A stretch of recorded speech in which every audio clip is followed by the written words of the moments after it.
What comes to mind when you hear the word Viking?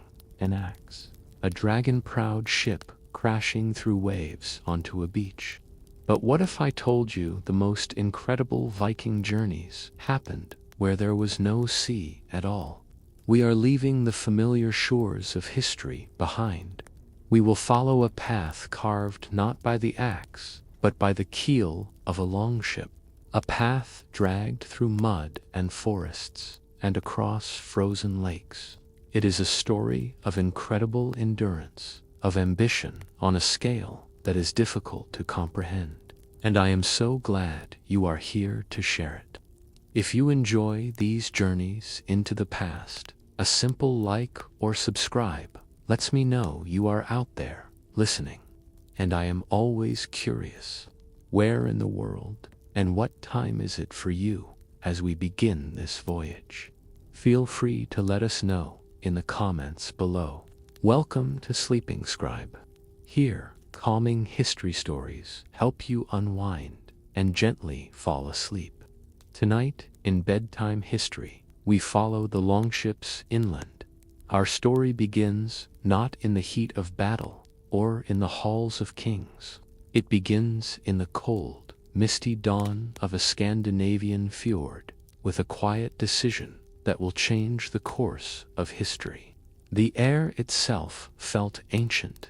It was heavy with the scent of pine and damp earth, and the sharp, clean smell of salt from the fjord. Mist clung to the surface of the water, a ghostly blanket that muffled all sound. It rose in lazy tendrils, caressing the dark stone cliffs that plunged into the black water. Here, in this quiet place, a ship was being made ready.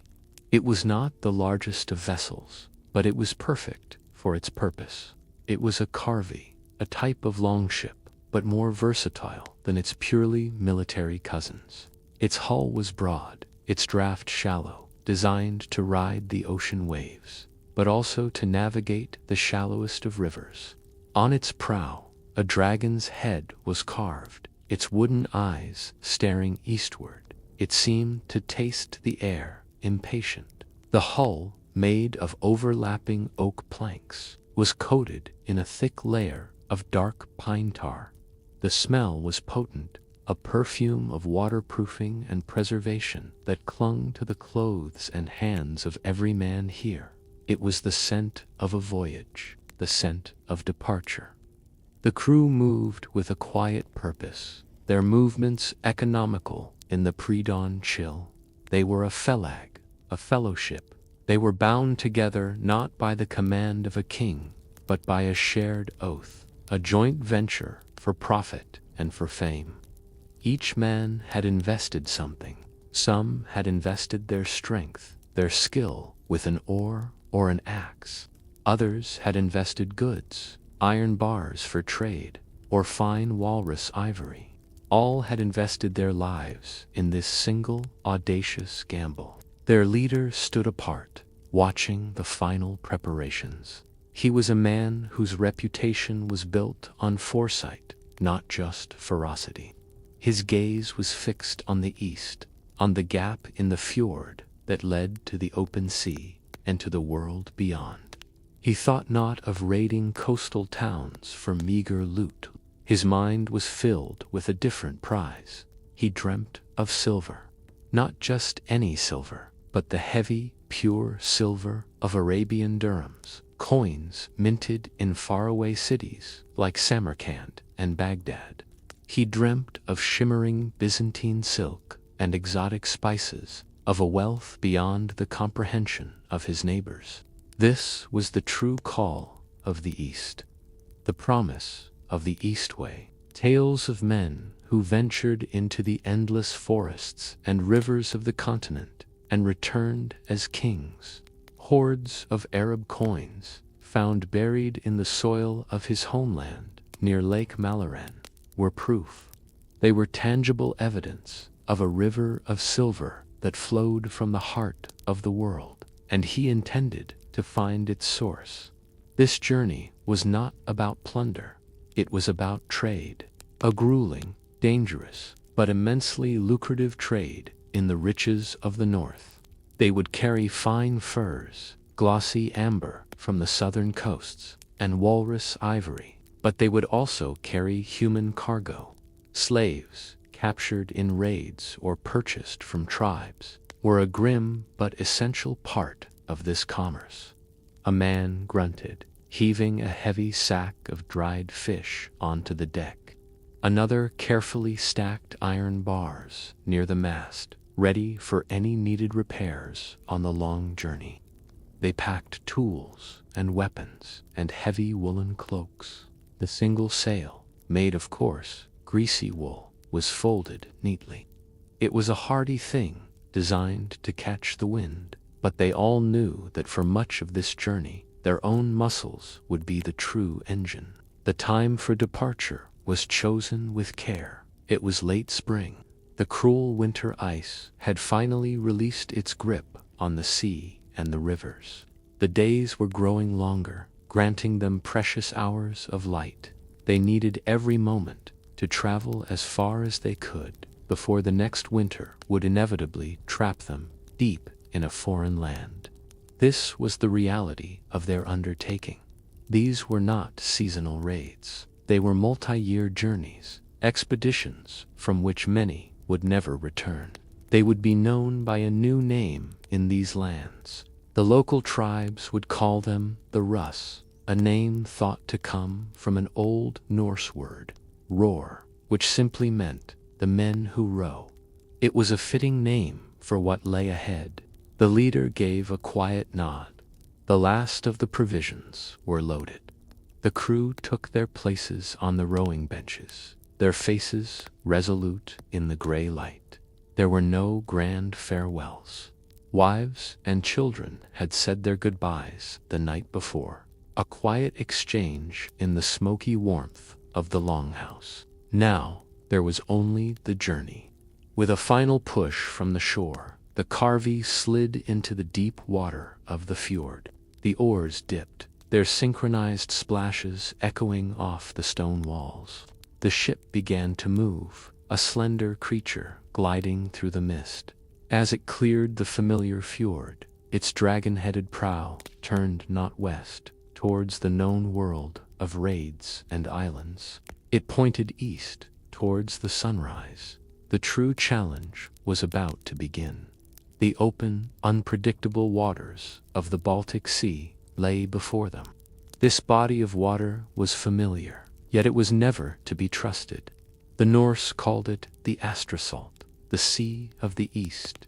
It was a vast, cold expanse that connected their world to the continent's edge. The journey across it was the first great test of their resolve and their skill. For days, the crew settled into the harsh rhythm of life at sea. The Carvey was an open boat with no shelter from the elements. They slept in skins and cloaks, huddled together for warmth on the very benches where they rowed. The deck space was cramped, crowded with chests, barrels, and their own bodies. Their world shrank to the length of their ship. It was a world of creaking timber, of the constant slap of water against the hull, and the rhythmic groan of the oars in their locks.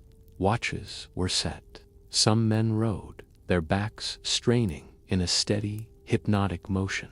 Others managed the sail if the wind was favorable, a single large square of wool that could pull them along at a surprising speed.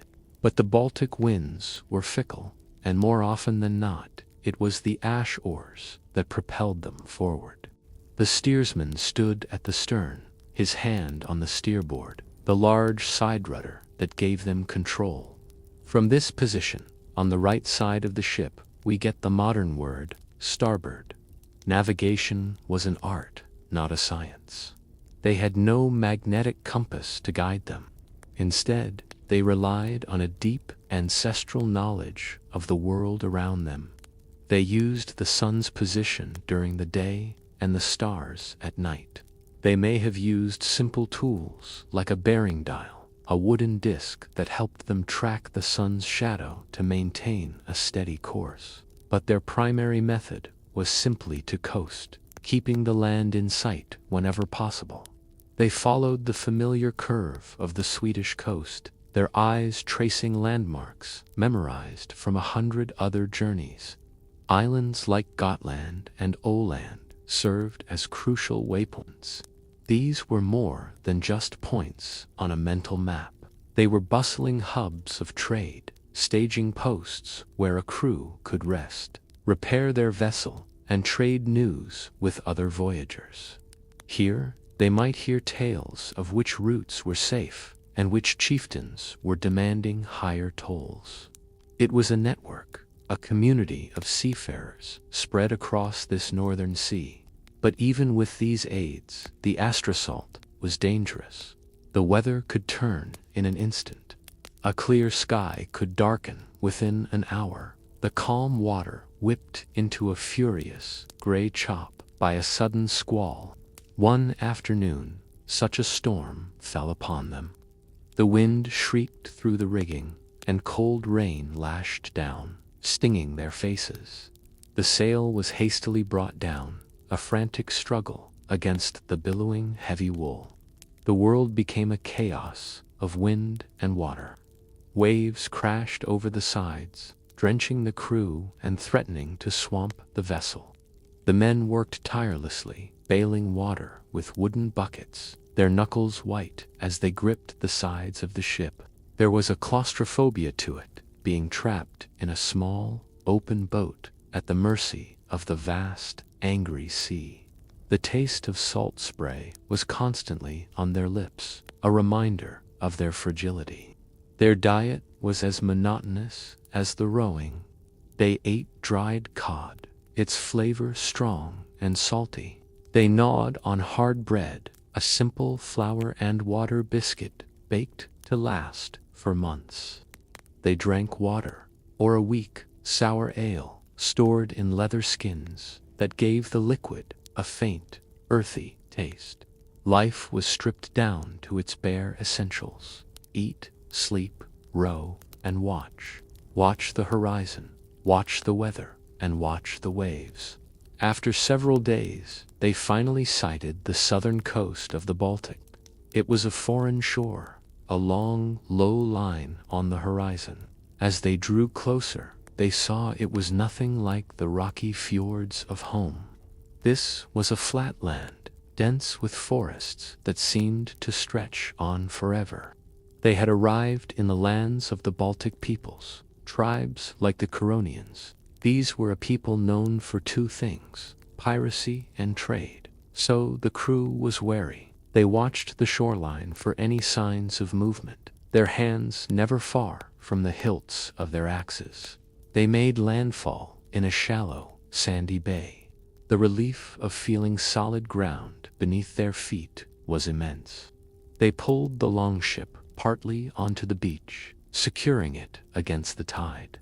Here, they would make camp for a night or two, replenishing their water supplies from a small stream, and perhaps attempting to trade. A cautious encounter might take place. A small group of local tribesmen emerging silently from the trees, their appearance and language utterly alien. A tense but peaceful exchange might follow a Norse iron axe for a bundle of precious amber. This was the frontier. Having crossed the sea, the crew had made a profound psychological transition. They were no longer in their own world. The familiar crags of Scandinavia were gone, replaced by an endless, dark forest. They were truly committed now, their fortunes tied to the path that lay ahead. The true test of their resolve was at hand. They had to find the mouth of a specific river, a waterway that would serve as their gateway into the continent's unknown interior and into history. Their search was for the Nevidus. Wide, slow-moving river was the crucial artery, the link that connected the Gulf of Finland to the vast inland sea of Lake Ladoga. Finding its mouth was everything. After days of cautiously sailing east along the alien coastline, they finally saw it. A wide break in the forested shore, a place where the fresh water of the continent met the salt water of the sea. The water here was stained dark brown, colored by the tannins of the immense forests it drained. As they guided the Carvi into the river's current, the world changed completely. The vast open sky of the Baltic was gone. Now, on either side of them, rose a solid wall of green and black, an immense primeval forest, a dense taiga that felt ancient and suffocating. The air grew still, the sea breeze died, and a heavy silence descended, broken only by the splash and creak of their own oars. The psychological impact was immediate. They had left the world of sailors and were now becoming riverfarers. The open sky was replaced by a narrow channel, the endless horizon replaced by the oppressive dark trees that crowded the riverbanks. The work changed, too. The sail was now almost useless. The river's course twisted and turned, and the dense forest blocked any steady wind. From now on, their progress would depend almost entirely on the strength of their arms. They fell into the grueling, monotonous rhythm of rowing, hour after hour, day after day. The river itself became their world. It was wide and deep enough for their vessel, its current a slow but constant pressure against their hull. The design of the Carvi, with its shallow draft, was perfect for this environment. It could glide over unseen sandbars and navigate the shifting channels with ease. But the new environment brought new dangers. The crew's eyes constantly scanned the dense undergrowth along the banks. Every shadow could conceal an enemy. Every fallen log could be part of an ambush. They had heard stories of the tribes who lived in these woods, and they knew that their journey up this river was a trespass. Vigilance was constant. They spoke in lower voices. Their laughter was less frequent. The forest seemed to watch them, its silence filled with unseen life. The smell was different here. A rich, damp scent of wet earth, rotting leaves, and the sweet perfume of pine. Swarms of biting insects rose from the marshy banks, a constant, whining torment. Occasionally, they would see signs of the local inhabitants, a thin plume of smoke rising from a hidden clearing deep within the woods, or a small, crude fishing encampment on the riverbank, hastily abandoned as their dragon-prowed ship rounded the bend. These glimpses only added to the tension, a reminder that they were not alone in this vast wilderness. This river was a strategic choke point, the sole entry to the great network of waterways beyond. They knew that anyone who controlled this river controlled the flow of trade, and so they were on their guard. The sheer scale of the continent began to press in on them. The Neva was just the first tiny step.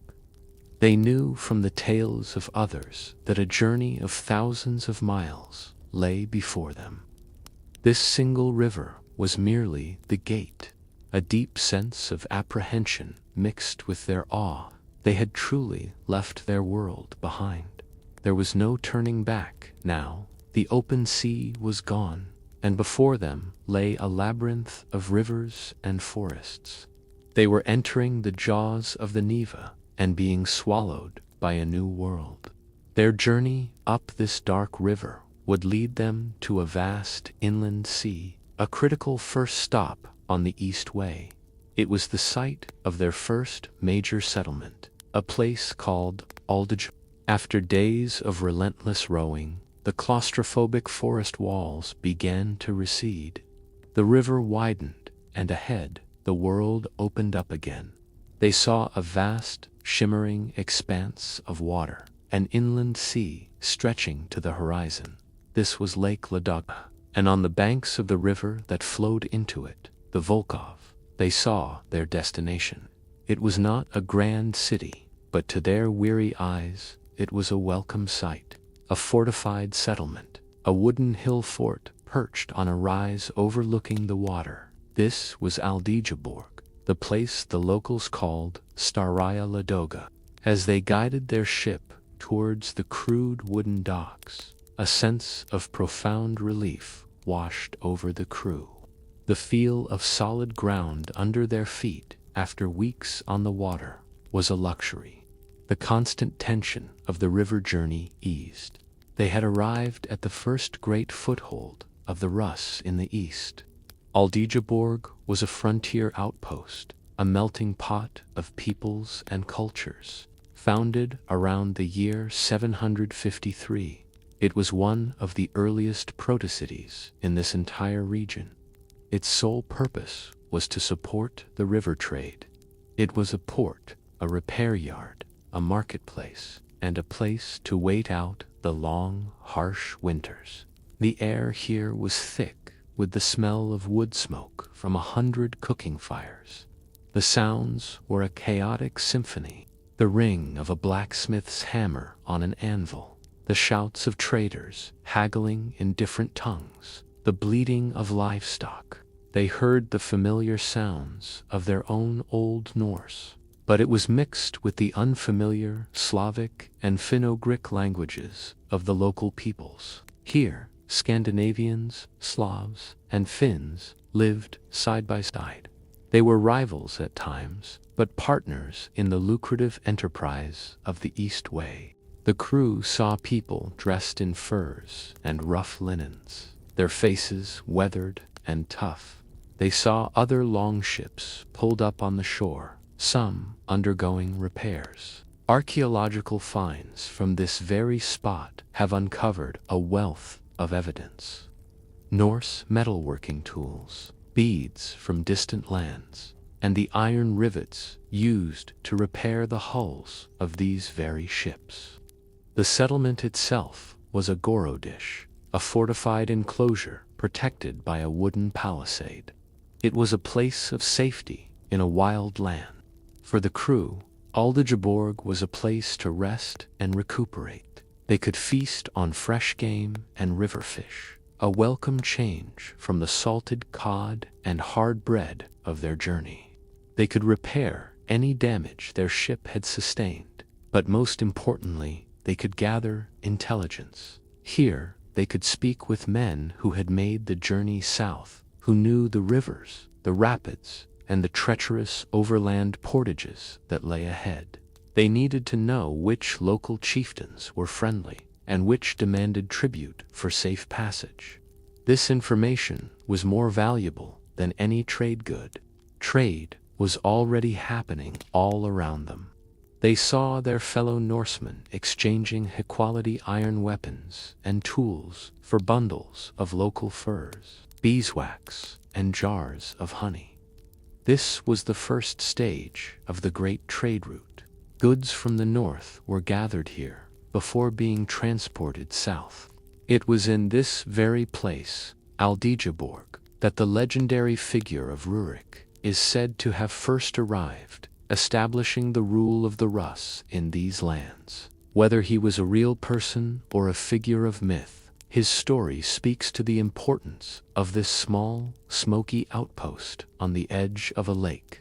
If the crew had arrived too late in the season, with the chill of autumn already in the air, they would have to overwinter here. They would pull their ship ashore, build temporary shelters, and endure the brutal cold and darkness of a northern winter, waiting for the spring thaw to continue their journey. But our crew has time. They are pragmatic. They spend their days resupplying their leader, negotiating for information, planning the next most arduous stage of their expedition. Rested and resupplied, the crew's true test is about to begin. They must leave the relative safety of Aldegeborg and journey south, up the Volkhov River. They are heading towards the legendary settlement of Holmgard and the first of the great overland portages. The open sea is behind them, the continent before them. What do you think would be the greatest fear at this point? The unknown tribes, the brutal winters, or the thought of hauling their ship over land? Let me know your thoughts. Leaving the smoky comfort of Aldegeborg behind, the crew once again took to their oars. Their journey now was against the current, a slow and steady fight up the Volkhov River. The landscape here was subtly different. The forests remained dense, but the land began to rise and fall in gentle hills. The river was a confident, powerful force, and they felt its strength in their shoulders with every pull of the oars. They were heading towards Holmgard, a place that was already a legend among the men of the Rus. It was the next great jewel on the river path, a center of power and wealth. But the river would not make it easy for them. Days into their journey, a new sound began to fill the air. It started as a low murmur, a distant vibration felt through the hull of the ship. With each passing hour, the sound grew into a deep, menacing roar. Ahead of them lay the Volkhov Rapids, a treacherous stretch of white water that churned over hidden rocks. This was the river's great challenge, a test of both the steersman's skill and the crew's courage. There was no simple way around it. They approached with extreme caution. The leader stood at the prow, his eyes narrowed, reading the patterns on the water's surface. He shouted commands to the steersman, his voice sharp against the thunder of the rapids. The men rowed with short, powerful strokes, their muscles straining to give the steersman the control he needed to navigate the narrow channels of safe water. The Carvey, so steady on the open sea, now felt fragile. It bucked and shuddered as the currents grabbed its hull. Water sprayed over the sides, drenching the crew in cold foam. It was a harrowing passage, demanding absolute focus. For some stretches, the water was too violent, and they were forced into a partial portage, unloading goods and hauling the lightened ship through the shallows, a grim foreshadowing of the work to come. Beyond the rapids, the river calmed, but the challenges became political. They were now entering lands controlled by more powerful Slavic tribes. The small, isolated clearings of the lower rivers gave way to larger, more organized settlements. The crew knew that their passage was not guaranteed. It had to be negotiated. At one point, their way was blocked by men standing on the riverbank, armed with spears. Their leader guided the ship closer, but kept a safe distance. He raised an open hand, a sign of peace. A tense meeting followed, a conversation of gestures, and a few shared words of trade. This was the world of the Rus, a world where a show of strength, through the fine steel of their swords, had to be balanced with diplomacy, with gifts of iron tools or beads. They also began to see the signs of their own people's growing influence. Here and there, near the Slavic villages, they saw burial mounds, great kurgans of earth. Some were Slavic, but others were distinctly Norse in their shape and style. It was a quiet testament to the generations of traders and warriors who had passed this way before, some of whom had stayed and made this land their home. This was a place of coexistence, a frontier where two cultures met, traded, and sometimes fought. The Rus were slowly transforming from seasonal traders into a permanent ruling class, a warrior merchant elite. They were part of a system, a process of tribute called the polity. In the winters, Rus leaders would travel a great circuit among the Slavic tribes, collecting payments of furs, honey, and wax. It was a tax, an assertion of dominance that funded their entire enterprise. The goods they collected would all flow here to the place they were going to. Finally, around a wide bend in the river, they saw it. The settlement was far larger than Alditjaborg. It was a sprawling collection of wooden buildings, shrouded in a constant haze of wood smoke. Its Norse name, Holmgard, meant island enclosure, and it sat in a perfect strategic location. Perched near the vast Lake Ilmen, It controlled the headwaters of several critical river systems. To control Holmgard was to control the trade of the entire northern forest. This was the heart of the emerging Russ power. They navigated towards a settlement just south of the main hub. This was the Rurikovo Gorodish, the original fortified stronghold of the Russ elite. Here, the dragon-prowed ships were gathered. The atmosphere was different, more organized, more permanent, but even here, their power was not absolute. The Norse leaders had to contend with the Vetch, a powerful assembly of the local Slavic people. Any major decision, any demand for tribute, had to be negotiated with these proud and independent tribesmen. The political tension was a palpable thing, felt in the wary glances exchanged in the marketplace. Our crew unloaded their remaining trade goods. They entered a longhouse filled with the rich, musky smell of 1,000 furs. Marten, sable, beaver, and fox pelts were piled high, a mountain of soft gold collected from the endless forest. This was the wealth that would be shipped south. In the market, they saw the intricate beauty of Slavic craftsmanship. They saw pottery decorated with swirling patterns, and fine bronze jewelry worn by the local women. It was a world of stark contrasts, of rough warriors and delicate art. Here in Holmgard, our crew was no longer a solitary vessel.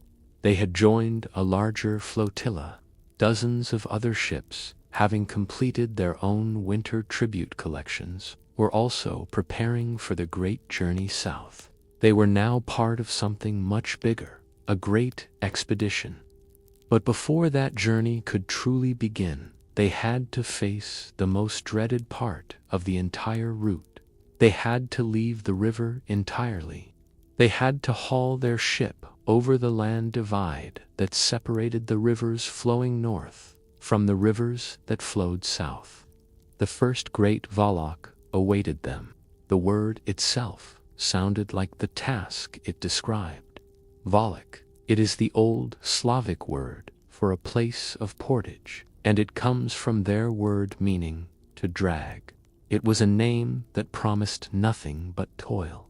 The journey from Holmgard took them into the Lovett River system, a winding path that led them deeper and deeper into the continent. Finally, they reached the end. The river grew shallow, then became an impassable marsh. Before them lay a stretch of land, a rolling landscape of forest and swamp that separated them from the headwaters of the Dnieper, the great river that flowed south. This was the divide. This was the Valak. The work began immediately. All cargo was unloaded from the Karvi. Every barrel of provisions, every bundle of furs, every weapon and tool had to be carried on their backs across the portage. The ship itself, now empty, was still a creature of immense weight, several tons of oak and iron. Moving it seemed impossible, but the Russ had perfected this brutal art. The first step was to create a path. Men with axes went ahead, felling small trees. They cleared a rough track through the forest, a few yards wide. The felled trees were then cut into sections, creating hundreds of smooth, round logs that would serve as rollers. This crude road of skids was laid down on the path, a wooden carpet over the soft, muddy earth. The environmental challenges were immense. The ground was often a sucking marsh that pulled at their boots with every step. The air was thick with swarms of biting insects, a constant, maddening plague. The work was slow, and it left them completely exposed, far from the safety of the water, a vulnerable train of men and material inching through a hostile wilderness. Once the path was ready, the true test of strength began. The ship was positioned at the start of the rollers. Thick ropes, made of walrus or seal hide, were tied to its prow. The crew, joined by local Slavic tribesmen who were hired or coerced into helping, took their positions on the ropes. The leader stood atop the ship's hull, acting as a foreman, his voice directing the effort. He began a chant, a simple, rhythmic call, and the crew answered, their voices joining his in a collective grunt. And then they pulled, every muscle in their bodies strained. The ship groaned in protest. For a moment, it did not move. Then, slowly, agonizingly, its hull scraped forward, sliding from one roller to the next. The sound was unforgettable, a deep, wooden scream of friction, an immense weight. They moved only a few feet at a time. After each pull, the men behind the ship would gather the rollers it had passed over and run them to the front, constantly laying new track for the wooden beast they were taming. It was a slow, punishing cycle. Pull, heave, groan, and repeat. Days blurred into a single, exhausting effort. The smell of the Volok was the smell of sweat, of churned mud, and of crushed green leaves under the rollers. The work was incredibly dangerous. A slipped rope could break a man's arm. A rolling log could crush a leg. The physical toll was immense, pushing the men to the absolute limits of their endurance. At night, they would collapse around small fires, their bodies aching, their hands raw and blistered. They ate their rations and slept an exhausted, dreamless sleep, knowing that the same back-breaking labor awaited them at dawn. They were a tempting target for any rival tribe, slow-moving and exhausted, and sentries were always posted, their eyes scanning the dark woods. This process could take days or even weeks, depending on the length and difficulty of the portage. It was the price of admission to the southern waterways. It was the great filter, a trial that tested the resolve of every crew that dared to take the East Way. It was a task that required more than just brute strength. It demanded simple engineering, the clever use of levers to pry the ship over obstacles. It demanded teamwork, a perfect synchronicity that came from the rhythmic chanting and the shared strain. Then, after an eternity of mud and sweat, they would feel it. The ground would begin to slope downwards. Through the trees, they would catch a glimpse of light reflecting off water. They had reached the other side. A final, desperate push brought the ship to the riverbank. With a great splash, the Carvey slid into the water of a new river, a river that flowed south. The psychological effect of this moment was profound. They had not just crossed a piece of land, they had conquered it. They had imposed their will upon the landscape, dragging their Seversal through the heart of the forest. The portage was complete. The ship, battered but intact, now floated on the waters of the Dnieper system. The path to the great riches of the south, to the golden city of Miklagard, was now open. But it led them directly through the lands of powerful and unpredictable peoples. The ship now glided on the waters of the Dnieper, the old Norse name for the mighty Dnieper River. They had left the forests and marshes of the portage behind and entered a new realm. This was the heartland of the Slavic tribes, a populated, organized, and potentially hostile world. The crew felt the change immediately. The wilderness was no longer empty. They began to see signs of permanent settlement everywhere. They passed small villages nestled on the riverbanks, the air thick with the smell of wood smoke and livestock. They saw people working in fields cleared from the forest, their faces turning to watch the dragon-prowed ship as it passed. The settlements were growing larger, more impressive. Soon, they began to see the grads, the great fortified strongholds of the Slavic chieftains. These were impressive structures, built on high bluffs overlooking the river. They were protected by earthen ramparts and tall wooden walls, with watchtowers that seemed to eye the Russ boat with suspicion. Each grad was the center of its own territory, controlling trade and travel along its stretch of the river. To pass, the Russ had to engage with them. It was a journey through a patchwork of small kingdoms. Trade became a formal, tense affair. It was rarely conducted within the walls of a grad. Instead, a meeting would be arranged on a neutral riverbank. The Russ would beach their ship, and a party of their best warriors would disembark, their axes and swords on full display. From the grad, a similar party of Slavic warriors would emerge, their own spears and shields glinting in the sun. The two groups would approach each other cautiously, the leaders meeting in the middle to negotiate. The sound of the Slavic tongue was foreign, a cascade of sounds they were only just beginning to understand. The eyes of the local warriors were watchful, a constant reminder that this peace was fragile and could be broken at any moment. The trade itself was a study in contrasts. The Russ offered the goods of the north and the products of their superior metalworking. They offered high-quality steel swords from the Rhineland, their blades a treasure in a world of softer iron. They offered sturdy axe heads and fine jewelry brought from Scandinavia. In return, the Slavs offered the wealth of their land. They brought forth bundles of precious fur, jars of honey and wax, and smooth, cold amber stones that felt like captured sunlight. But they also offered a darker commodity. They offered people, thralls or slaves, often captured from rival tribes in the constant warfare that defined the region. For the Russ, these human captives were the most valuable cargo of all, destined for the great markets of the Byzantine Empire. As they traveled further south, they encountered Russ settlements that were more than just temporary camps. They passed major outposts like Gnezdovo, near modern Smolensk. This was a massive trade and military center, a permanent Russ stronghold deep in Slavic territory.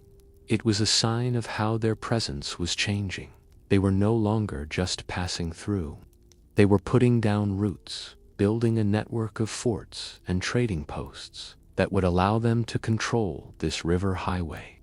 This was a slow process of colonization, of assimilation, and cultural exchange. Norse and Slavic customs were beginning to blend, creating a new, unique frontier culture. Every day was a test of their leader's skill. He had to know when to make a show of strength and when to offer gifts. He had to navigate the complex web of alliances and rivalries between the different Slavic tribes. Safe passage was never a given. It had to be earned, or bought, or fought for at every turn. The Russ were both rulers and traders. They were a minority, a warrior class imposing its will on a vast land, extracting tribute while also facilitating the commerce that brought wealth to both peoples. The crew was cautious, their hands always near their weapons, their eyes always scanning the riverbanks.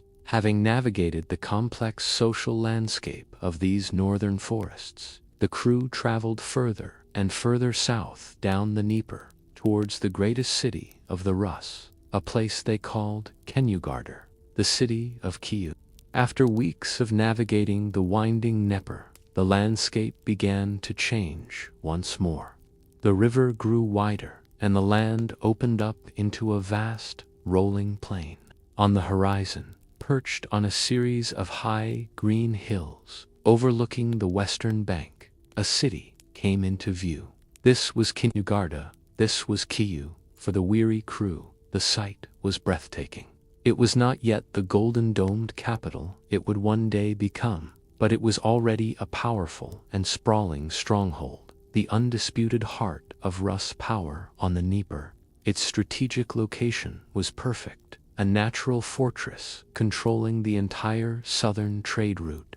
As they drew closer, they saw the true scale of the Russ operation. The river banks below the city were lined with hundreds upon hundreds of vessels.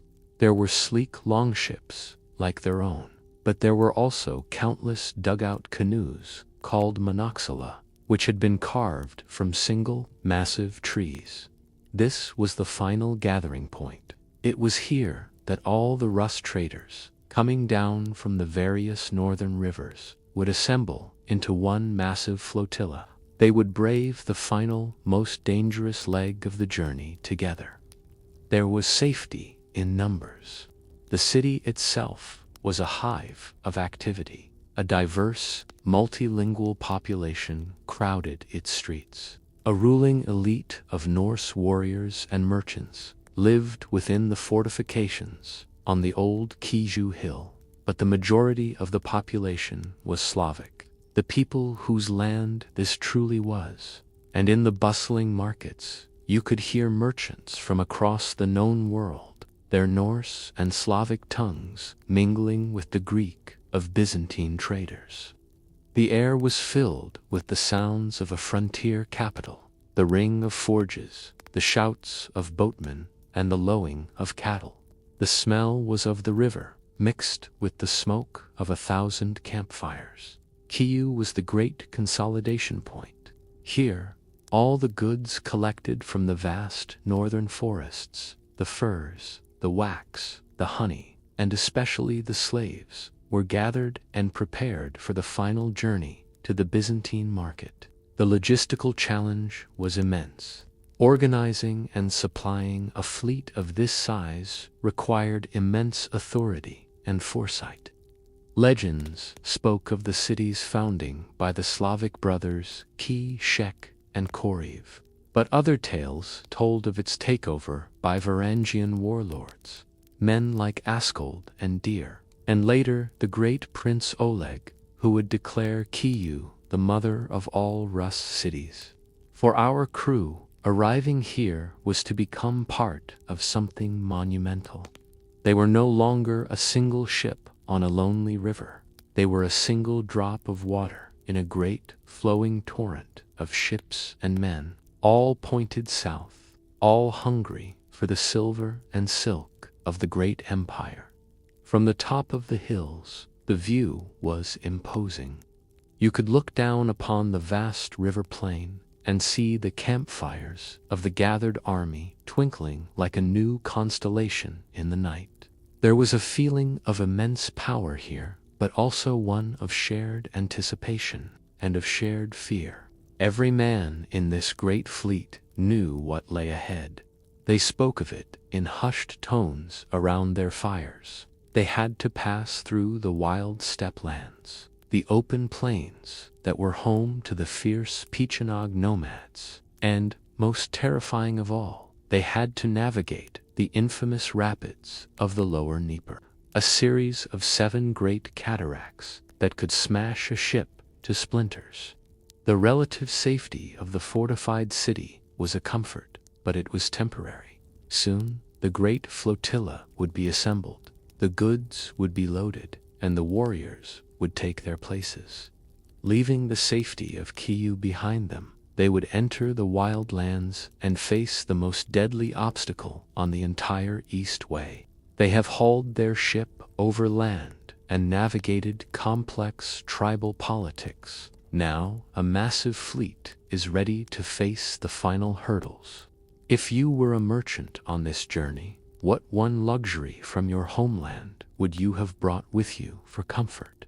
The great fleet pushed off from the banks of Kyiv, leaving the city's reassuring strength behind them. They were now entering the wildlands, the open steppe that belonged to the horse lords. The river remained their guide, but the world around them had changed. The endless forests were gone, replaced by a vast, rolling sea of grass. This was the land of the Pechenegs, fierce nomads who watched the river with hungry eyes. The Rus flotilla was a tempting prize, a slow-moving convoy of wealth. The men grew tense, their hands never far from their weapons. They traveled in a tight formation, a bristling hedgehog of shields and spears, ready for an attack that could come at any moment. But the horsemen were only half the danger. Ahead of them lay the true test, the final gatekeeper of the East Way, the Dnieper Rapids. For a stretch of over 50 miles, the mighty river transformed from a calm highway into a liquid monster. It was a gauntlet of 7 major rapids, a series of cataracts that had claimed countless lives. The Byzantine Emperor Constantine VII wrote of these rapids in his great work, De Administrando. He knew their names and their dangers, and so did the Rus. They had dual names, one in the Slavic tongue and one in their own Old Norse, a testament to the shared terror they inspired. The first sign was a deep, guttural roar that grew until it drowned out all other sound. The water ahead turned white, churning violently around jagged black rocks that jutted out like teeth. This was the first rapid, a place the Norse called Aesop's, the sleepless, for the constant watch it demanded. The fleet slowed, and the careful, brutal work began. Scouts were sent ahead. Armed guards fanned out along the banks, their eyes scanning the high ridges for the silhouette of a Pechenog scout on horseback. They were at their most vulnerable now, caught between the fury of the water and the threat of the land. For some rapids, the ships were unloaded. Every precious bale of fur, every captive slave, every barrel of food was carried along the rocky, treacherous shoreline. The men would then guide the empty vessels through the churning channels, some fighting the rudder in the torrent, while others scrambled along the banks, using long ropes to keep the ship from being smashed against the rocks. Their muscles strained, and the cold, powerful spray soaked them to the bone. Its chill, a constant reminder of the river's deadly strength. Then they came to the fourth and most terrible rapid. The Norse called it Afer, the ever-fierce. The Slavs called it Niset, the insatiable, for it swallowed ships whole. Here, the entire river seemed to plunge into a narrow gorge, creating a vortex of unimaginable power. There was no navigating this. It required a full portage, just as they had done in the forests of the north. They were forced to drag their ships over land, this time across sharp, rocky ground. The work was agonizing. The roar of the rapid was deafening, a constant thunder that rattled their bones. And all the while, the Pechenegs watched. A sudden shower of arrows from a hidden position could send the work into chaos. The fear was a cold knot in their stomachs. They saw it happen. A smaller boat, straying too far from the flotilla's protection, was caught by the current. It was lifted, turned sideways, and then shattered against a rock, its crew and cargo vanishing into the white foam. They passed through the other rapids, each with its own vicious personality. They learned the grim rhythm of the passage. Unload, carry, guide, and reload. Fight the water and watch the land. It was the single most dangerous part of the entire journey, a 50-mile stretch of constant life-or-death struggle. The great size of the flotilla was their only real defense. They moved as one, a community bound by shared peril, protecting each other through the ordeal. Finally, after what felt like an eternity, the river began to calm. The roar faded behind them, replaced by the gentle sound of the current. They had passed the 7th rapid. They were through. A great, ragged cheer went up from the fleet. They had faced the devil's water, and they had won. They pulled their ships ashore at a place known as St. George Island. Here, they made offerings. It was a strange mix of rituals. Some men said prayers to the Christian God, whose saints were becoming known to them.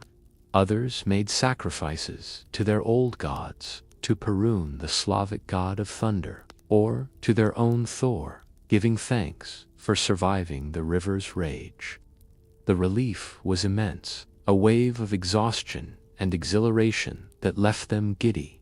Having conquered the rapids, the river widened and calmed. The landscape of the steppe rolled by, and soon they could smell a new scent on the wind. It was a clean, sharp, familiar smell.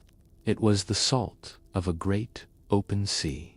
The river's mouth was a wide, marshy delta, a maze of channels that slowly bled into a vast, dark expanse of water. After months, or even years, of being confined to the inland waterways, the sight was breathtaking. Before them lay the Black Sea. The psychological shift was profound.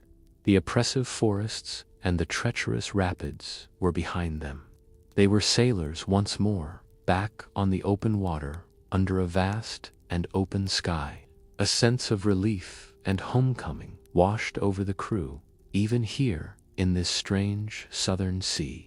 The old Norse name for it was Savorsud, a name that hinted at its dark and stormy nature. They knew the journey was not over. This sea had its own dangers. Their first task was to transform their vessels. The tall masts, which had been unstepped and stored for the river journey, were now raised. Yardarms were attached, and the great, square woolen sails were unfurled. The ships, which had been beasts of burden dragged over land, now became graceful seabirds again, ready to catch the wind. The feel of the sea wind, so much stronger than the river breezes, filled the sail with a satisfying snap. The ship leaned into the wind, and for the first time in a long time, they moved with a silent, effortless speed. The fleet did not dare to strike out across the open water. Their shallow draft longships were vulnerable to the sudden, violent storms that could arise without warning on the Black Sea. Instead, they began the long process of coasting, following the western shore southwards. The scenery changed dramatically. The endless grass of the steppe gave way to a coastline of rolling hills and cliffs. The climate grew warmer, the sun stronger. The air itself felt different, softer. They passed small Greek settlements along the coast, ancient outposts of the Byzantine world. Here they could trade for fresh food, for olives and wine, tastes that were utterly foreign and exotic to their palates. The sight of dolphins playing in their bow wave felt like a good omen. Every sunrise brought them closer to their goal. The mood of the fleet was a mix of pride, exhaustion, and a nervous, almost unbearable excitement. They had come so far, endured so much. The fabled city, the ultimate prize, was now just days away. Their first true glimpse of the Empire's power came not on land, but at sea. A sleek, fast vessel cut across their path. It was a Byzantine patrol ship, a Dramon. Its design was alien to them. It was powered by rows of oars, but it also carried triangular lateen sails, a technology they had never seen before, allowing it to sail much more effectively against the wind. The ship was manned by uniformed soldiers, their armor and discipline a stark contrast to the wild appearance of the Russ. There was a tense moment of observation before the patrol ship, satisfied they were traders and not invaders, continued on its way. It was a clear message. They were now entering the Emperor's domain. Days of sailing passed. The men watched the southern horizon with an intensity that bordered on religious devotion. They were so close. Then, one morning, as the dawn light painted the sea in shades of pink and gold, a cry came from the lead ship. A scout, his voice hoarse with emotion, was pointing. On the horizon, something glittered. At first, it was just a faint shimmer, a line of brightness between the sea and the sky. As they sailed closer, the shimmer grew. It resolved itself into shapes, massive walls, and behind them the unmistakable curve of a gigantic, gleaming dome. It was not just a city. It was the city, Miklagard, the great city. The sight that greeted them was beyond the scope of their wildest dreams. It was a spectacle of civilization so vast, so powerful, that it silenced the entire fleet. The men who had faced down rapids and horsemen now stood on their decks like children, their mouths agape, their eyes wide with disbelief. This was Miklagard, Constantinople, the center of the world. The Norse name, the great city, suddenly seemed like a profound understatement. As they drew closer, the scale of it became overwhelming. The first thing they saw clearly were the Theodosian walls, a colossal triple line of fortifications that stretched for miles along the coast. They had seen forts before, wooden palisades on earthen hills. This was something else entirely. This was a mountain range of stone and mortar, studded with hundreds of towers, a shield that had never been breached by a landward army. For a man whose largest hometown might hold a few thousand people, the idea that a city needed walls this large was incomprehensible. The fleet was guided towards the entrance of the Golden Horn, the city's great natural harbor, but their entry was barred. A gigantic iron chain, thick as a man's waist, was stretched across the water, closing the harbor to all uninvited guests. They had to wait, bobbing in the shadow of the sea walls, until Byzantine officials permitted them entry. While they waited, they could only stare. The harbor beyond the chain was a forest of masts. Ships from every corner of the known world were crowded together, their crews shouting in a dozen different languages. And above it all, the city itself rose in a series of hills, a breathtaking panorama of civilization. They saw the gleaming marble of the great palace, its golden roof glinting in the sun. They saw towering columns and the impossible arches of ancient aqueducts. And at the heart of it all, they saw the building that dominated the skyline, the church that seemed to defy the laws of physics, the Hagia Sophia. Its massive central dome appeared to float, to hang suspended from heaven itself, a golden shell against the blue sky. The sound of 1,000 church bells began to ring out across the water, a sound so rich and complex it felt like the voice of the city itself. The feeling for our crew was one of being utterly small. They looked down at their own rough, sea-stained woolen clothes, and then at the distant figures on the walls, who shimmered in silks and jewels. Their entire world, the fjords and forests of the north, seemed like a small, quiet backyard compared to this. The sensory experience was an assault. The air was thick with smells they had never encountered. Exotic spices from the east, the sweet smell of incense from the countless churches, all mixed with the familiar scent of the sea. Finally, the great chain was lowered, and they were allowed to enter the Golden Horn. As they rode past the city's inner walls, they saw men who looked just like them, tall, blond, bearded warriors, standing guard. But these men were clad in the splendor of the empire, in fine red tunics and polished armor, bearing gleaming axes.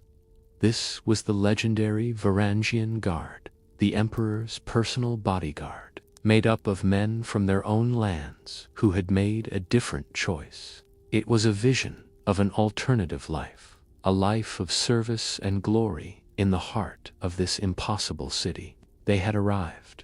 Now, the very purpose of their entire year-long journey could begin.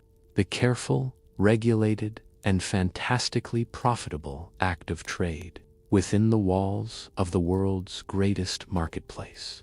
Their incredible journey was over, but their time in the great city was just beginning, and it was a time governed by strict rules. The Rus were not permitted to live within the main city walls. Instead, the entire fleet was directed to a suburb across the Golden Horn, a place called St. Mama's. Here they made their camp, a small city of Norsemen on the doorstep of the empire. The Rus-Byzantine treaties, signed by their predecessors after past conflicts and negotiations, dictated their every move.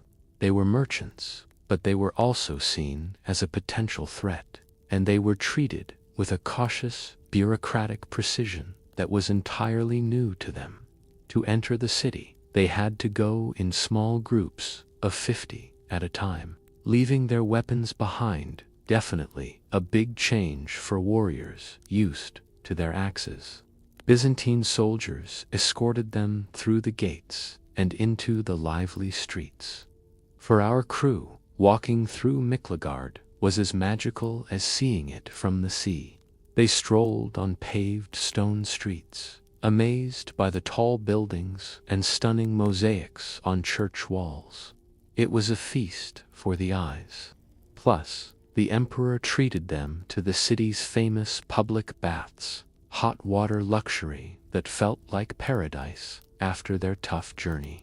The trade itself was conducted in designated markets under the watchful eyes of imperial officials. Here, the culmination of their entire effort took place.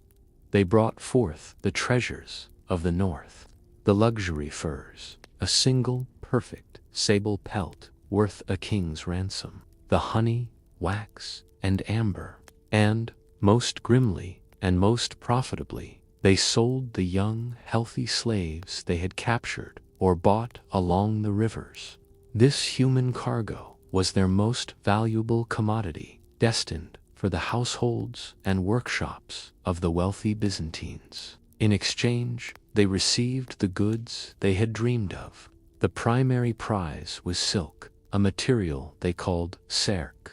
They felt its smooth, cool texture, a fabric so light and yet so strong it seemed magical. They had only ever heard of it in stories, and now they held it in their hands. They were paid in heavy silver coins and in finely crafted jewelry and glassware. They tasted spiced wine, a drink so different from their rough northern ale. At the end of a day's trading, the feeling of success was a physical thing. It was the weight of a purse full of silver and gold coins, a tangible reward for every mile rowed. Every rapid survived, every portage endured. For some of the warriors, the city offered more than just trade. They saw the prestige and the wealth of their kinsmen in the Varangian Guard. For a young man with a strong sword arm and a taste for adventure, the chance to enlist in the emperor's service was a powerful lure. A life of high pay, immense honor, and a place at the center of the world. Some of the crew would make this choice, trading their return journey for a new life in the great city. But for our leader, and for most of his crew, the mission was now complete. The trading was done. Their ship, which had arrived laden with the raw goods of the forest, was now filled with the sophisticated luxuries of a great empire. They had turned hardship and danger into wealth beyond their wildest imaginings. They had done it. They had traveled the east way, from the cold mists of a northern fjord to the golden heart of the world. They had rowed, dragged, and fought their way across a continent.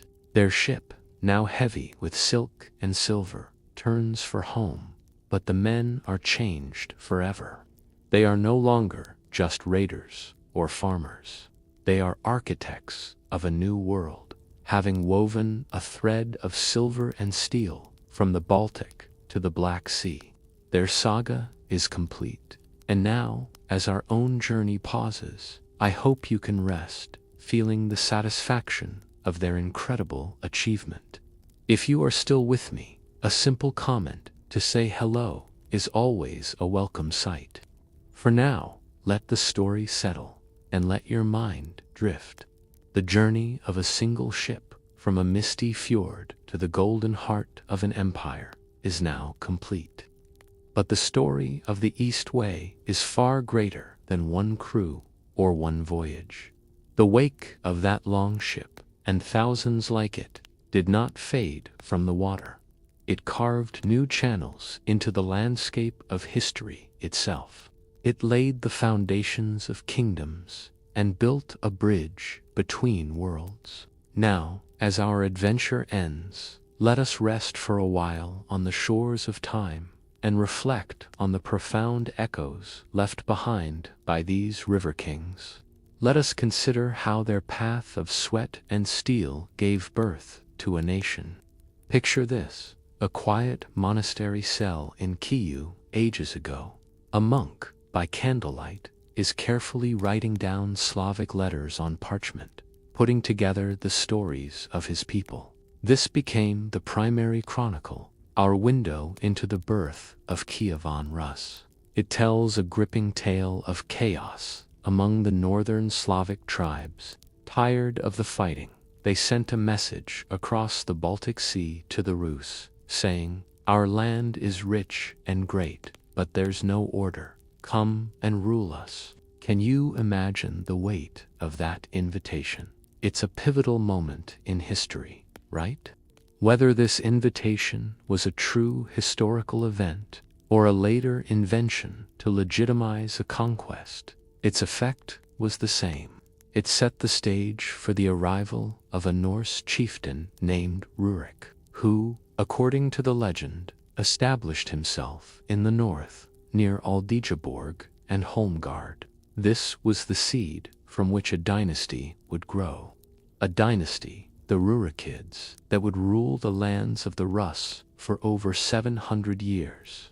But it was Rurik's successor, a warrior named Oleg, who truly forged the state.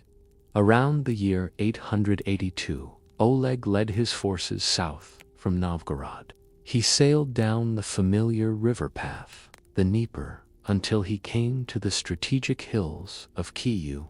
He saw its value, captured the settlement, and made a momentous declaration.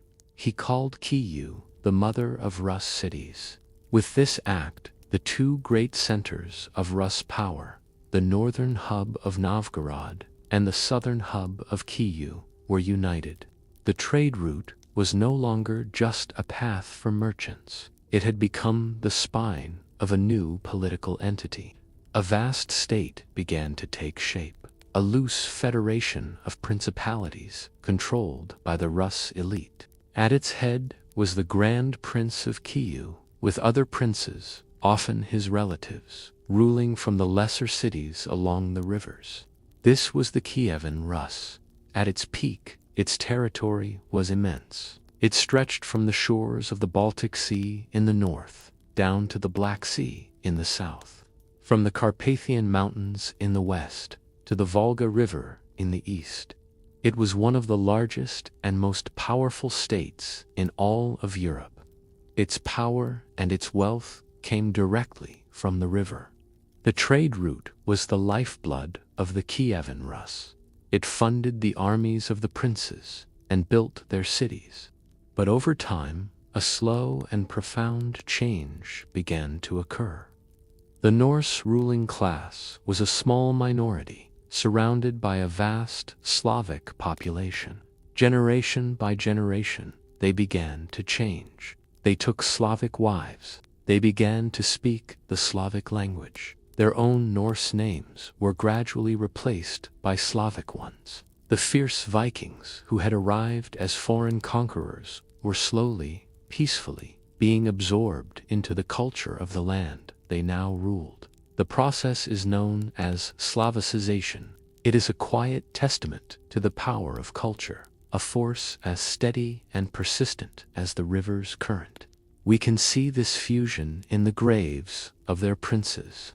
An archaeologist might unearth the skeleton of a 10th century ruler, and in his grave they might find a sword with a hilt of pure Viking style, lying right beside pottery of a classic Slavic design. The two cultures had become one. The final and most important step in this transformation came at the end of the 10th century, under the rule of Vladimir the Great. Vladimir understood that his sprawling, diverse state needed a unifying force, a single idea to hold it together. He chose a religion. After supposedly examining Islam, Judaism, and Western Christianity, he chose the faith of the empire he traded with. He chose the faith of Miklagard. In the year 988, Vladimir converted to Eastern Orthodox Christianity. He and his people were baptized in the waters of the Dnieper. The old pagan gods, Perun and Thor, were torn down. In their place, the sound of church bells began to toll over the hills of Kiwu. This decision would shape the soul of Eastern Europe forever. It aligned the Rus with the culture and power of the Byzantine Empire and set it on a different path from the Catholic West. The legacy of this state, forged by Viking adventurers and traders, is all around us today. The very name, Rus, lives on in the modern names of Russia and Belarus. The foundations of 3 modern nations were laid by the keels of those longships on their long journey down the rivers of the East. The Rus did not only build a state, however.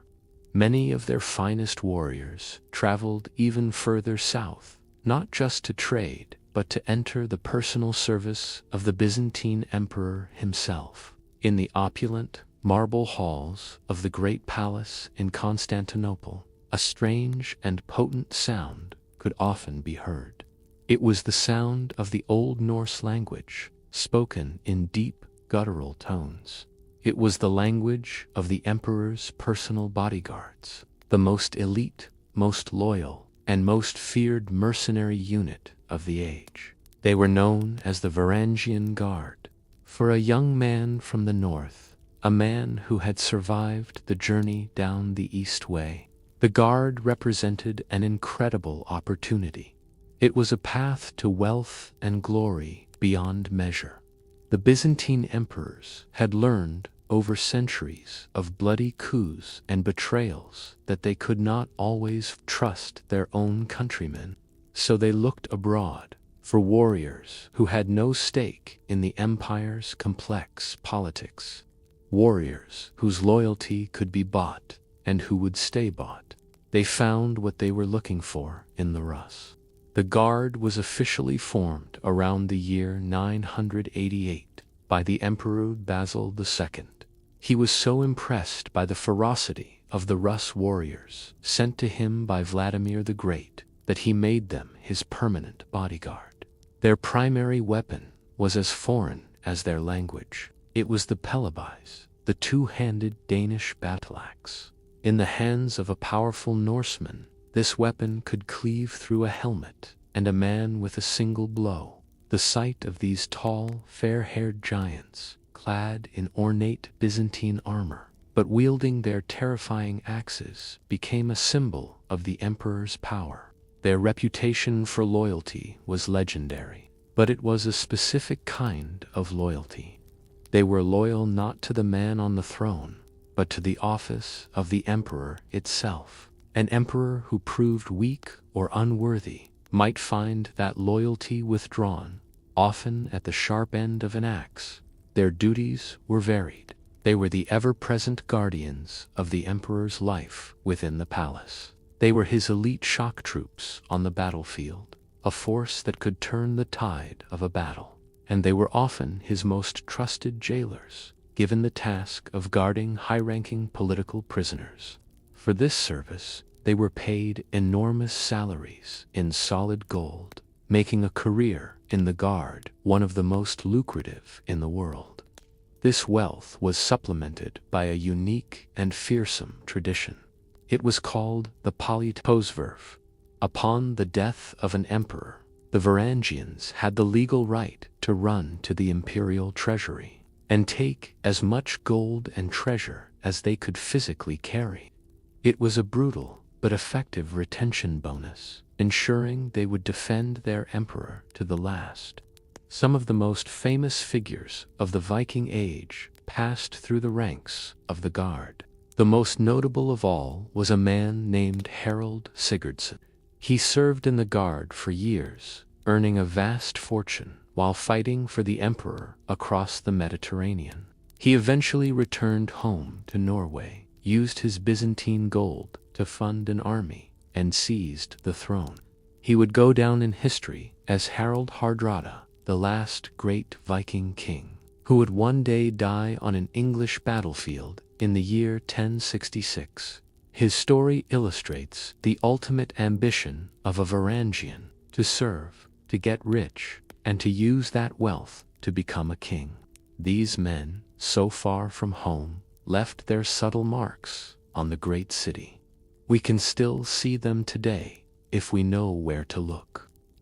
High up on a marble railing in the gallery of the Hagia Sophia, a place where these guardsmen would have stood watch during long church services, you can find a quiet message from the past, a series of faint scratches in the stone. They are runes, the letters of the Old Norse alphabet. The inscription is simple. It just says, Halfdan was here. It is a profoundly human touch, a whisper of a single man's existence, a Norse warrior carving his name in the heart of the Christian world. The gleam of firelight on their polished axe blades must have been a familiar sight in the palace corridors at night, a silent promise of lethal loyalty, a northern bulwark protecting the golden heart of the empire.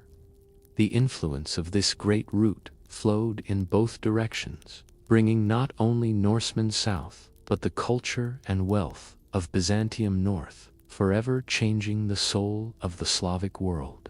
The East Way was, at its heart, a river of commerce, and like any river, it carried life-giving sustenance in both directions. It was a conduit not just for people, but for goods and for ideas that fundamentally reshaped the economies of three different worlds. In the north, in Scandinavia, the impact was felt in a sudden, astonishing flood of wealth. For centuries, archaeologists have been unearthing what they call Durham hoards. A farmer plowing his field in Sweden might strike something hard with his plow, and digging down, he might find a clay pot filled to the brim with hundreds or even thousands of silver coins. But these are not local coins. They are Arabic dirhams, minted in far-off cities of the Abbasid Caliphate, like Baghdad. These hoards are the most tangible evidence of the Eastern trade.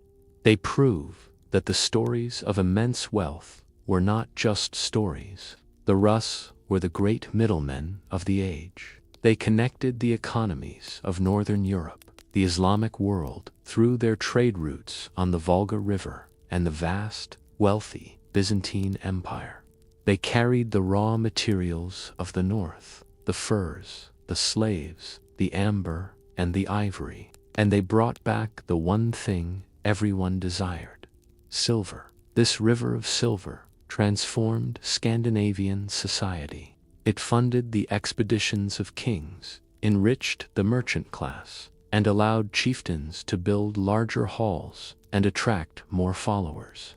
A new economic power was rising, fueled by the riches of the East.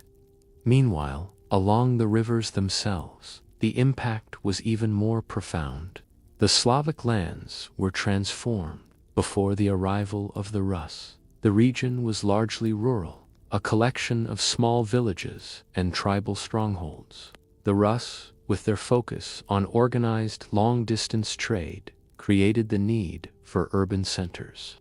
The great cities of the Kievan Rus, places like Novgorod and Kyiv, grew and flourished precisely because they were located at key points along the river highway. They became hubs of collection and redistribution, places where goods from the deep forest were gathered, and where Byzantine luxuries were sold. This spurred the development of local economies and created a new class of Slavic merchants and craftsmen. New technologies and new ideas flowed north along with the silver and silk. The political ideas of the Byzantine Empire, with its powerful, centralized emperor, influenced the Rus princes. Byzantine art and architecture provided the model for the new churches that began to rise in Kyiv. We can imagine the quiet rustle of a silk garment worn by a chieftain's wife in her wooden hall, a sound that would have been impossible just a generation earlier. We might see a warrior wearing a Christian cross, a symbol of the new faith from the south, hanging on a necklace right beside a silver Thor's hammer, a pendant made from a melted-down Arabic coin. It was a world in transition, a culture in creation. This immense network of trade required a set of common rules. A kind of river law, a code of conduct for merchants, began to develop to regulate disputes and ensure the smooth flow of goods. But this commercial boom also had a darker side, an environmental cost. The insatiable demand for furs, especially from the Islamic and Byzantine markets, led to intense hunting. In some regions, animals like the beaver and the sable, whose pelts were highly prized, were hunted almost to extinction. The river of silver was paid for, in part, with the natural wealth of the forest. And like all great historical phenomena, the East Way eventually declined. The Crusades opened up new, direct trade routes between Western Europe and the Mediterranean. The rise of powerful nomadic groups on the steppe made the river journey more dangerous. The golden age of the river kings began to fade, but the rivers themselves remained the central arteries of the land, a lasting testament to the great trade route that had defined the age. All sagas must come to an end. The Viking Age, that turbulent and creative period of northern expansion, did not end in a single great battle. It simply, quietly, faded away. The great river of the Rus, which had flowed so strongly for 3 centuries, eventually slowed and merged into the wider sea of history. The forces that brought about its end were as complex as those that had brought about its rise. One of the most important was the adoption of Christianity. As the peoples of Scandinavia and the Rus converted, they became more integrated into the mainstream of European culture. The old warrior ethos and the drive for raiding and far-flung, adventurous trade was gradually replaced by the concerns of settled, feudal kingdoms. In the lands of the Rus themselves, the process of assimilation reached its natural conclusion. The descendants of Rurik still ruled, but they were now thoroughly Slavic. They spoke a Slavic language, followed Slavic customs, and prayed to a Christian god. The Norse identity of the founding generation had been completely absorbed into the rich local culture. Their legacy was no longer a foreign presence, but the very bedrock of the state they had created. And then, in the 13th century, a catastrophe fell upon them from the east. The Mongol invasions swept across the plains, shattering the Kievan Rus. Cities were burned, trade routes were broken, and the old world was washed away in a tide of violence. The political landscape of Eastern Europe was fundamentally and permanently altered. The old river road to Miklagard was closed. In the north, on the Baltic, a new economic power was rising. The Hanseatic League, a powerful confederation of German merchant cities, created a new network of trade that bypassed the old river routes. The world had changed. The age of the longship was over. The story of the East Way, this incredible saga of exploration and nation-building, was largely forgotten in the popular imagination of the West. The image of the Viking became fixed as that of the coastal raider, the man who burned monasteries in England and France. The equally, if not more, important story of the trader, the explorer, and the state builder of the East faded into academic obscurity. It was not until the 20th century that modern archaeology began to truly uncover the scale of their presence. Excavations at sites like Staraya, Ladoga, and Nezdovo revealed the deep connections and the immense wealth that flowed along these rivers. We can now see the East Way for what it was. It was not just a story of conquest. It was a story of adaptation, of fusion, and of transformation. The legacy of the Rus in the East was the creation of nations, a legacy that endures to this day. It stands in stark contrast to their more fleeting settlements in the West, like the forgotten colony at Vinland in North America, and in Constantinople. The end came in the year 1204. The city was not conquered by its traditional enemies, but by the Christian soldiers of the Fourth Crusade, who sacked the city and shattered the Byzantine Empire. In the chaos, the Varangian Guard, the last remnant of the old Norse presence, fought to the last and then vanished from history. Today, we can walk through the ruins of an old Rus fort and see nothing but grassy mounds. We can listen to the wind blowing across the empty steppe where the Pechenegs once roamed. In a museum display case, we might see a rusty Viking sword lying beside a piece of Slavic pottery, two objects found together in the silent earth. It is in these quiet places and these silent objects that the great saga now rests. The great river of the Rus has flowed into the sea of history. Their saga, once written in the wake of longships, now lives on in the deep foundations of nations, and in the faint, runic echoes left in the heart of a golden city. Their incredible journey is over, and as this chapter closes, I hope your own journey into rest can begin. Thank you for listening. Let the silence now guide you toward sleep. The great sagas have been told. The grand sweep of history has been painted, and now the time for narrative has passed. The story is over, but there are still echoes and whispers from this time. There are tales of individuals and descriptions of ancient beliefs. There are quiet inventories of forgotten treasures. So let us drift for a little while longer in these calm backwaters of the past. There is no need to follow a story now.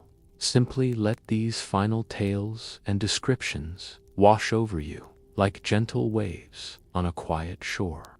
Let these sagas of the Varangians be a final, soothing lullaby as we begin our final descent into sleep. Our first story is of a single man, a man whose life embodied the entire, sprawling adventure of the Viking Age. He was a prince, an exile, a mercenary, a general, a treasure hoarder, and finally, a king. His name was Harald Sigurdsson, but history would remember him by his nickname, Hardrada. It means the hard ruler. His story begins, as so many do, in the cold land of Norway, in the smoke and chaos of battle. In the year 1030, at a place called Stiklestad, Harald's half-brother, the King of Norway, was killed. The battle was lost, and Harald himself, just a young man, was badly wounded. He was forced to flee his homeland, a landless exile with nothing but his name and his skill with a sword. He made his way east, following the well-worn paths of his countrymen. He traveled across Sweden and into the lands of the Rus. He found his way to the court of the Grand Prince of Kiev, a wise and powerful ruler named Yaroslav. In the bustling city of Kiev, the young Harald found refuge. He served in Yaroslav's army, learning the ways of this new world, this fusion of Norse and Slavic culture. But Harald was ambitious. He heard the stories that all Rus traders told, tales of the great city to the south of Miklagard, and the immense wealth that could be won in the emperor's service. And so he journeyed on. He and his small band of followers sailed down the Dnieper and across the Black Sea, arriving at the golden walls of Constantinople. He enlisted in the most elite fighting force in the world, the Varangian Guard. Here, in the heart of the Byzantine Empire, Harold's true genius for war and leadership began to shine. He was tall and strong, a fearsome warrior, but he was also clever and cunning. He rose quickly through the ranks, eventually earning a high command, perhaps even the title of Acoluthus, the follower, the commander of the entire guard. His life became a whirlwind of campaigns at the empire's frontiers. He felt the warm sun of Sicily on his face, a world away from the cold winds of Norway, as he fought to reclaim the island for the emperor. He marched through the mountains of Bulgaria, putting down rebellions with the brutal efficiency for which the Guard was famous. And everywhere he went, he gathered wealth. He took his share of plunder. He was paid a handsome salary in gold, and he used his position to enrich himself. He became fantastically wealthy. He was so successful that he began to attract jealousy and suspicion at the imperial court. The sagas tell us that he was eventually arrested and thrown into a dark, stone prison cell within the great palace. But his story was not to end there. With the help of a noble lady, he made a dramatic escape, climbing down from his prison window on a rope. He and his men fought their way to the Golden Horn, seized a ship, and sailed away from the city that had made him rich and had then tried to cage him. Throughout his long years of service, Harold had been sending his treasure away for safekeeping. He did not trust the banks of Constantinople. Instead, he sent his vast fortune, load by load, all the way back up the rivers to Kyiv, entrusting it to his old patron, Yaroslav the Wise, and it was to Kyiv that he now returned. He was no longer a penniless exile. He was a man of legendary fame and fabulous wealth.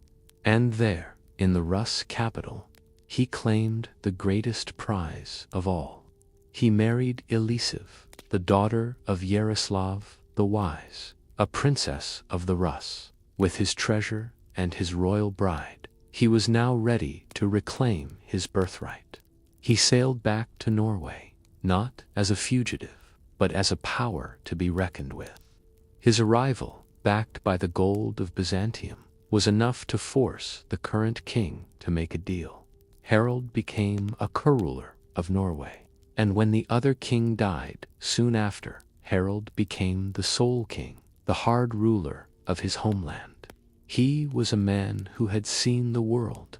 He had fought in the deserts of the East and on the islands of the Mediterranean. He had walked the marble streets of the greatest city in the world. He had returned and become a king. For years, he ruled a tough and effective monarch, but the spirit of the Viking was still in him. In the year 1066, he saw one last great opportunity. He invaded England, seeking to claim its throne. But at a battle near a river crossing, at a place called Stamford Bridge, his luck finally ran out. Harold Hardrada, the last great Viking king, was killed. His death is often seen as the very event that marks the end of the Viking Age. His life was a saga in itself, a journey from the cold north to the golden heart of the empire and back again, a quiet reflection of a man who had seen the world and had come home. Harold's life was one of adventure and changing faith, but the beliefs of the earliest Rus, the men who first carved the path down the rivers, were rooted in an older, darker, and more mysterious world. Let us drift for a moment into the quiet world of their gods. Before the coming of the cross, The Rus lived in a world alive with spirits. Their faith was a tapestry, woven from the threads of their own Norse gods and the powerful Slavic deities of the land they now called home. It was a faith tied to the forests, the rivers, and the sky. Imagine a clearing on a hill overlooking the Dnieper. The sun is setting, and in the flickering light of a great bonfire, you can see them. A collection of wooden idols, the gods of the Rus. This was the pantheon that Vladimir the Great himself erected in Kyiv before his conversion. At its center stood the chief god of the Slavic peoples, Perun. He was the god of thunder and lightning, the lord of the sky. When a summer storm rolled across the steppe, and the sky roared with thunder, that deep, echoing sound was the rumble of Perun's chariot rolling across the heavens. His idol was the grandest of all. It was carved from wood, but its head was cast from pure silver, and it was given a mustache of shining gold. To the Norse Varangians, he was very familiar. He was their own god, Thor, given a new name. Beside him might stand Veles, another powerful Slavic god. He was the god of the low places, of the underworld, and of water. But he was also the god of cattle and of wealth. He was the protector of the flocks, and a deity to be appeased by merchants praying for a profitable journey. While Perun was a god of the celestial fire, Veles was a god of the damp, rich earth. And there was also Makash, the great earth goddess. She was a deity of fertility, of moisture, and of women's fate. She was the very soil from which all life grew, the eternal mother. These were the great gods. But the Norsemen among the Rus did not forget their own. They would still make their offerings to Odin, the Allfather, the god of wisdom and of war, and to Thor, the defender of mankind. Their spiritual life was guided by the Volkov, a kind of magician or shaman. These were the keepers of the old knowledge, the ones who could interpret the will of the gods. Their rituals often took place in the deep woods, in sacred groves where the trees were ancient and moss-covered. These places were their cathedrals. Here they would make their sacrifices, the smoke from the offerings rising through the leaves and into the sky. The cold, impassive gaze of a wooden idol would watch over the proceedings, its carved eyes seeming to hold ancient secrets. But their world was also filled with lesser spirits, the countless beings who inhabited the natural world around them. Every forest was home to a Leshy, a spirit of the woods, who could be both playful and dangerous. He could lead travelers astray, or he could protect the animals of his domain. And every river, every lake, was home to the Rusalka, water spirits, often seen as the ghosts of drowned maidens. They could lure young men to their deaths with their beauty, or they could entangle the nets of fishermen. To live in this world was to be always aware of these other presences, to respect their domains, and to leave small offerings to keep them content. It was a world governed by a belief in fate and in the importance of a heroic life. A man's reputation, his glory, was what lived on after his death.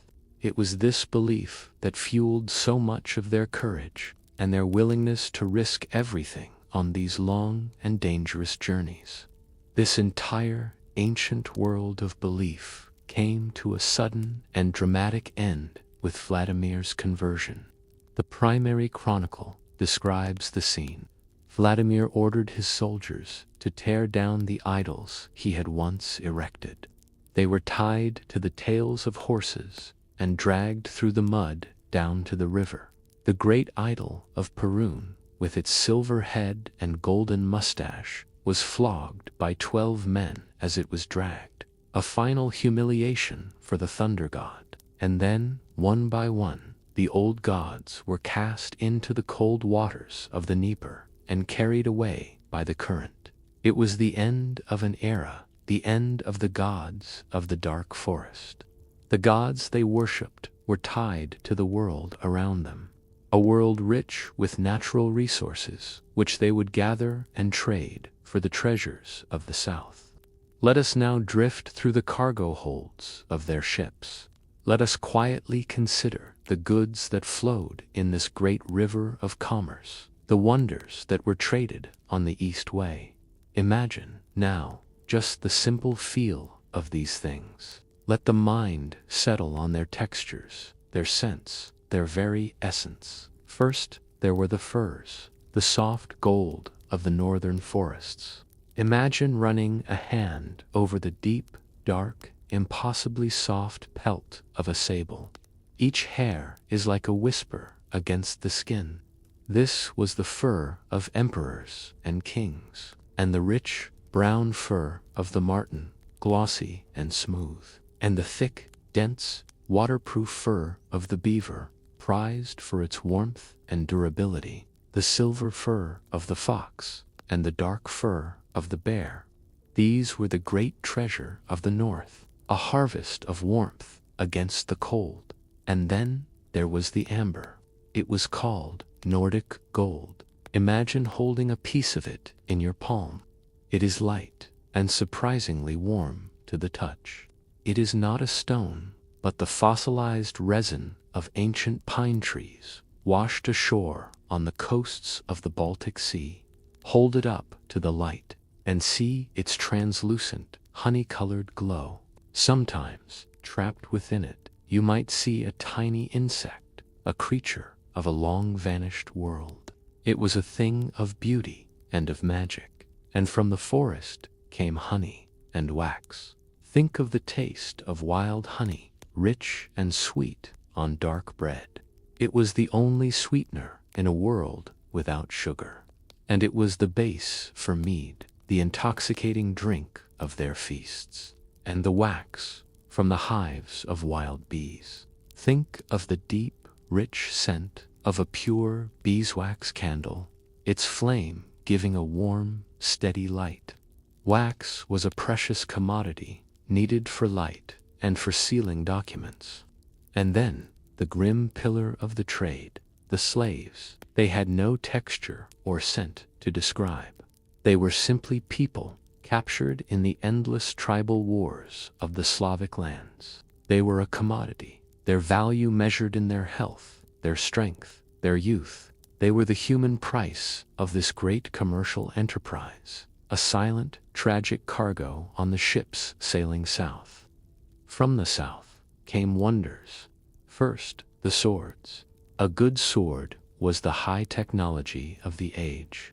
The finest came from the Frankish lands of the Rhine, blades of patterned steel, bearing the maker's name. Ulfberth, a man who owned such a sword, owned a legend. It was a symbol of his status and the guardian of his life. And then, the silk, a material of dreams. Imagine the feel of it. It is lighter than air, smoother than water. It flows over the skin like a cool breeze. The Byzantine silk came in vibrant colors, in deep blues and rich crimsons, often woven with threads of pure gold. To wear it was to wear the wealth of an empire. And of course, the silver, the Arabic dirhams from the Caliphate. Imagine a pile of them, not neatly stacked, but a chaotic heap of different sizes and shapes. They were valued by their weight.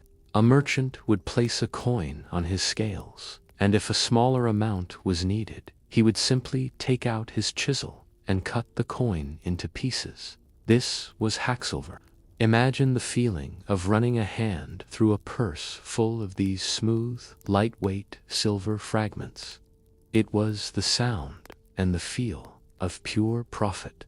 And finally, the things of taste and of beauty. Spices, carried from the furthest reaches of the East through Constantinople. The exotic, warm aroma of cinnamon, the sharp scent of clove, the bite of black pepper. Tastes that could transport you to another world. and sweet, spiced wine from the vineyards of Greece, and delicate glass beads in swirling colors of blue and green, and fine glass vessels, so fragile and so treasured in the rough, wooden halls of the north. This was the cargo of the East Way, a river of wonders flowing between worlds. These goods traveled on unique and masterfully crafted vessels, ships that were both at home on the open sea and in the shallowest of rivers. Let us end our journey here with a final, gentle appreciation of the Viking longship itself, the river serpent, the central piece of technology that made this entire saga possible. Let us think of its creation and its graceful form. It begins in a quiet forest. A master shipwright walks among the tall oak trees, his hand resting on their rough bark. He is not just looking for wood, he is looking for the right shapes. A naturally curved branch for a supporting rib, a tall, straight trunk for the keel. The ship already exists, here in the living wood. The wood he chooses is green and unseasoned.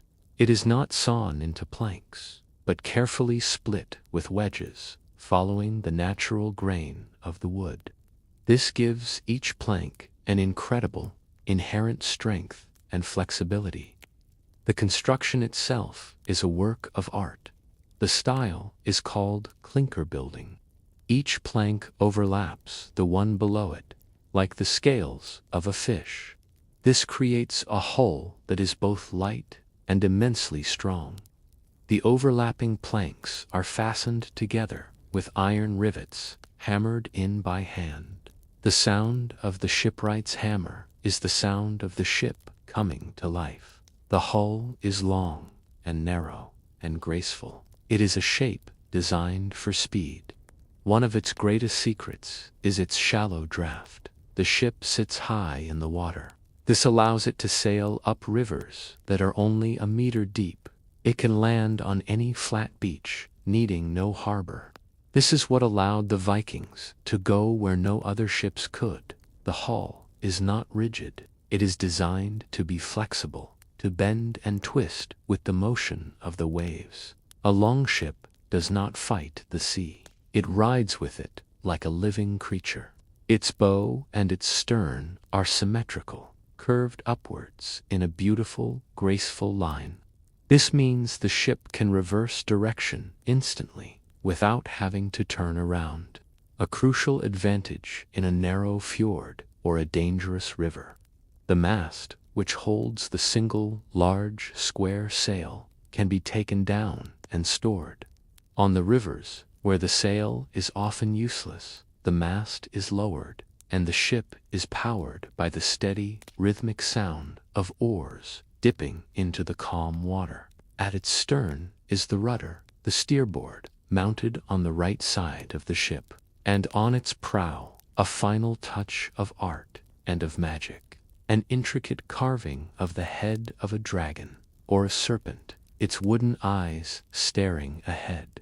It was meant to protect the ship and its crew, to ward off the evil spirits of the sea.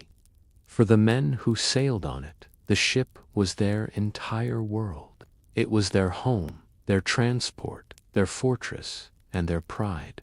Imagine one now, a river serpent, resting peacefully on a riverbank at dusk. Its long, elegant curves are reflected in the still water. The journey is over. The ship is at rest. The ship is now at rest. The saga has been told. The river flows on, but our journey tonight is at an end. Thank you for joining me here at Sleeping Scribe. Your presence makes these stories possible. I hope this tale of endurance and discovery has brought you some peace and tranquility. May your rest be deep and your dreams be calm. Until next time, sleep well.